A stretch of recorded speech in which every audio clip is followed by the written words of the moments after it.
Hello everyone, part first of chapter 3 spectrum की book का modern history में। And this lecture is presented by me, that is Simran. And India on the eve of the British conquest is the chapter's name. And let us begin with the introduction of this chapter. So let's begin. So इसमें पहले आपको ये है कि 18th century की starting में जो है वो मुग़ल एम्पायर जो है वो डिक्लाइन होना स्टार्ट हो जाता है। एंड देन जो है वो गिरता ही चला जाता है इन द इनकमिंग सेंचुरीज़ में। एंड देन जब औरंगजेब का टाइम पीरियड होता है जो कि 1658 टू 1707 में होता है, तो आपको पहले मैं यहाँ पे लिख देती हूँ थोड़ा सा कि इस 18th सेंचुरी की जो है बिगनिंग में decline in the Mughal empire, ठीक है, शार्प डिक्लाइन आता है। ठीक है, उसके बाद जो औरंगज़ेब का ये मेन आपको याद रखना है कि इसका जो टाइम पीरियड था, ठीक है, 1658 टू 1707, तो यहाँ पे मतलब कि ज़्यादा जो है इसके बाद एंड स्टार्ट हो जाता है मुग़ल एम्पायर का इसके बाद। ठीक है, उसके बाद क्यों, मतलब रीज़न बिहाइंड दिस क्या है कि जो है मुग़ल एम्पायर जो कि इतना स्ट्रॉन्ग एम्पायर था वो डिक्लाइन हुआ। तो जो इसकी औरंगज़ेब की पॉलिसीज़ थी ना वो बहुत ज़्यादा मिसगाइडेड थी। तो मिसगाइडेड पॉलिसी के कारण जो स्टेबिलिटी थी स्टेट की वो जो है वो वीक हो गई। ठीक है, तो स्टेबिलिटी जो है वो स्टेट की स्टेबिलिटी जो है वो वीक हो गई, ये कारण था एक तो। और दूसरा कारण ये था कि इसकी डेथ के बाद, जो कि 1707 के बाद, जो इसकी डेथ के बाद जो सक्सेसर्स आए इसके वो बहुत ज़्यादा स्ट्रॉन्ग नहीं थे, वो ज़्यादा वीक रूलर्स थे। ठीक है, वीक रूलर्स थे वो। और जो मोहम्मद शाह था, ठीक है, जो इसके बाद आता है जिसका जो टाइम पीरियड आपको ये याद रखना है, तो इसने जो है वो 29 ईयर्स तक रूल किया। लेकिन 29 ईयर्स के अंदर ये एक मतलब काफ़ी अच्छा उभर के सामने आ सकता था एज अ रूलर, लेकिन ये बहुत ही ज़्यादा इनकॉम्पिटेंट रूलर था। तो ये आपने बात याद रखनी है, इनकॉम्पिटेंट रूलर था ये। ठीक है, और मोहम्मद शाह की रेन में ही कुछ रूलर्स ऐसे आए जो कि अपना इंडिपेंडेंट स्टेट बनाना चाहते थे। तो वो कहाँ पे जिन्होंने बनाया अपना, हैदराबाद में, 4 जगहों पर। ठीक है, बंगाल में, अवध में एंड पंजाब में। और जो लोकल चीफ रूलर्स थे वो भी इंडिपेंडेंस चाहते थे। And the Marathas began to make their bid to inherit the imperial mantle. तो ये इंट्रो में आपको सिर्फ इतना ही याद रखना है कि मुग़ल एम्पायर का डिक्लाइनमेंट कब से स्टार्ट हुआ। औरंगजेब के बाद से जो सक्सेसर्स थे वो इतने स्ट्रॉन्ग नहीं थे, मिसगाइडेड पॉलिसीज़ के कारण भी जो स्टेट था वो काफ़ी ज़्यादा वीक हो गया था। इसी की वजह से end of the Mughal empire हुआ था। जो मोहम्मद शाह था जिन्होंने 29 ईयर्स तक रूल किया, वो एक इनकॉम्पिटेंट रूलर था। ठीक है, ये याद रखेंगे।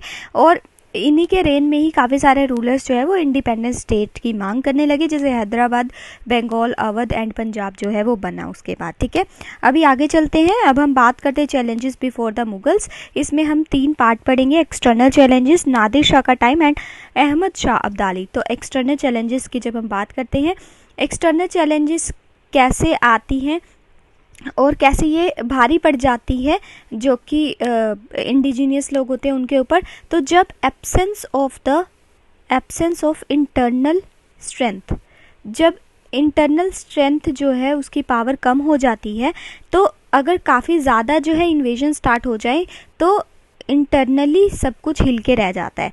क्योंकि आपको पता है कि जो नॉर्थ वेस्ट वाला एरिया था ना, वहाँ पे बहुत सारे इन्वेड्स वहाँ से काफ़ी ज़्यादा अटैक हुए हैं वहाँ से। ठीक है, तो इसीलिए जो है मुगल्स का डिक्लाइन ये भी एक कारण बनता है क्योंकि काफ़ी सारे इन्वेड्स नॉर्थ वेस्ट से हुए। उसके बाद जब हम बात करते हैं नादिर शाह की, तो नादिर शाह कौन था पहले आपको ये याद रखना है। तो ये एक पर्शियन एम्परर था। ठीक है, इसने अटैक किया था भारत पे, टाइम पीरियड आप याद रखिएगा 1738 टू 39। ठीक है, इसने लाहौर को कॉन्कर किया था। ठीक है, and defeated a Mughal army, कहाँ पर, करनाल में। ठीक है, from where I belongs to. ठीक है, करनाल में इन्होंने अटैक किया था। और टाइम पीरियड 13 फैब 1739 का, मतलब 39 में आपको ईयर याद रखना है एज सच आपको डेट्स वगैरह नहीं कुछ इतनी याद रखनी आपको, टाइम पीरियड इसका ये ज़रूर याद रखना ईयर, ठीक है। लेटर ऑन जो मोहम्मद शाह था, जो कि मैंने आपको पहले बताया, उसने फिर कैप्चर कर लिया था इसे एंड दिल्ली लूटेड एंड उसको पूरा अपने अंडर कवर कर लिया था। अकॉर्डिंग टू एन एस्टिमेट ये लगाया जाता है कि apart from the peacock throne and the Kohinoor diamond 70 crore rupees जो है वो कलेक्ट किए गए from the official treasury and सेव्स ऑफ द रिच नोबल्स। तो ये क्या क्या लेके गया था Nadir Shah, very important point it is, आपसे पूछ जा सकता है। तो एक तो पीकॉक थ्रोन लेके गया था, वो लूट के गया था यहाँ से। कोहिनूर हीरा, तो आपसे ये भी पूछा जा सकता है कोहिनूर हीरा को किसने मतलब कि कैप्चर किया था पहली बार, ठीक है। एंड 70 करोड़ रुपीस ये जो है ये कलेक्ट किए गए थे ऑफिशियल ट्रेजरी में से, ठीक है। Nadir Shah gain the strategically important Mughal territory to the west of the Indus including Kabul. अब काबुल भी उसने, काबुल तक उसने जो है अपने अंडर कैप्चर कर लिया था सब कुछ एरिया।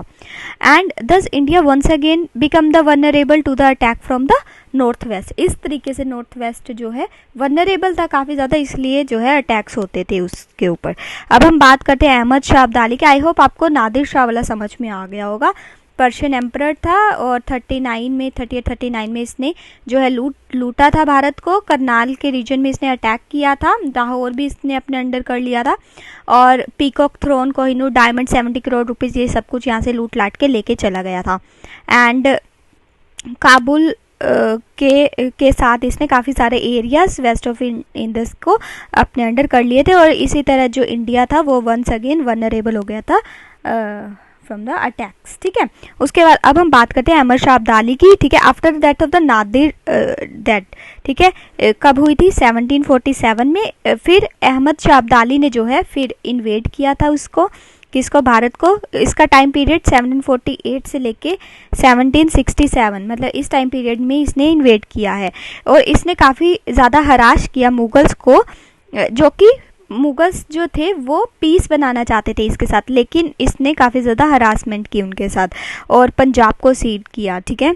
एंड उसके बाद 1757 में अब्दाली ने कैप्चर कर लिया दिल्ली को, दिल्ली कैप्चर कर लिया इसने।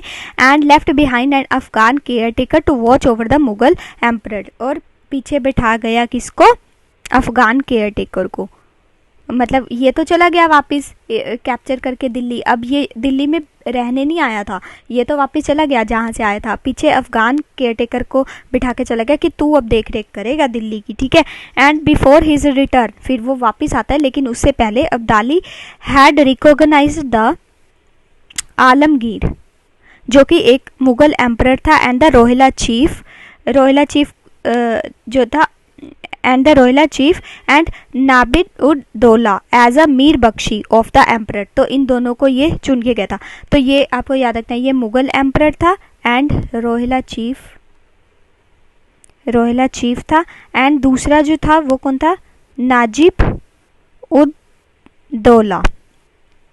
ये इसको क्या बना के गया, मीर बख्शी, एम्पायर का मीर बख्शी बना के गया। तो ये दोनों पूछे जा सकते हैं कि ये दोनों कौन कौन थे, ठीक है। उसके बाद 1758 में जो नाजिब उद दौला था was expelled from the Delhi by the Maratha chiefs ने फिर इसको, जो मीर बख्शी था, इसको वहाँ से हटाया दिल्ली से। और किसके द्वारा, वो मराठा चीफ कौन था जिसके द्वारा हटाया गया, तो रघुनाथ राव। एंड इसने कैप्चर कर लिया, फिर रघुनाथ राव ने क्या, पंजाब को कैप्चर कर लिया था, ठीक है। और दिल्ली से नाजिब उद दौला को एक्सपेल्ड कर लिया था। एंड देन 1759 में, एक साल बाद, अब्दाली जो है वो रिटर्न करता है, डिफीट करता है मराठास को, क्योंकि अब मराठास जो है वो नॉर्थ वाली साइड में पावरफुल होना चाहते थे, इसलिए फिर अहमद शाह अब्दाली खुद आता है, वो मराठास को फिर यहाँ से हटाता है, ठीक है। फिर 1761 में अहमद शाह डिफीटेड द मराठास, जैसे कि मैंने बताया, कब, third battle of Panipat, very important. Third battle of Panipat जो आपको याद रखना है कब हुआ था, ठीक है 1767 में, तो उसमें ये मराठास को डिफीट कर देता है। तो ये सारा था। अगर आपसे पूछा जाए मुगल्स के सामने क्या चैलेंजेस थे, तो आपको एक्सटर्नल चैलेंजेस बताने हैं कि इंटरनल स्ट्रेंथ ना होने के कारण एक्सटर्नल जो इन्वेजन्स हो रहे थे उनके कारण इनका डिक्लाइनमेंट स्टार्ट हुआ। नादिर शाह एंड अहमद शाह अब्दाली, इन ये जो दो थे, इन्होंने, जो कि नादिर शाह पर्शियन एम्परर था एंड अहमद शाह जो है वो भी इधर से ही आया था, नॉर्थ वेस्ट से इन्होंने अटैक किया था। इन दोनों के बारे में आपको थोड़ा थोड़ा लिखना है, ठीक है। तो अभी हम नेक्स्ट पे चलते हैं। तो नेक्स्ट हमारा ये है weak rulers after Aurangzeb and internal challenge. अब इंटरनली क्या मतलब कि गलतियां हो रही थी मुग़ल एम्परर्स से, जिसके कारण जो इनका डिक्लाइनमेंट स्टार्ट हो जाता है। तो ये इसमें ना आपको 10 ये दिखेंगे, ठीक है, रूलर्स के नाम। तो आई थिंक इसको हम नेक्स्ट लेक्चर में कवर करते हैं, ये इकट्ठा ही हो जाएगा फिर, ठीक है। So okay, thank you.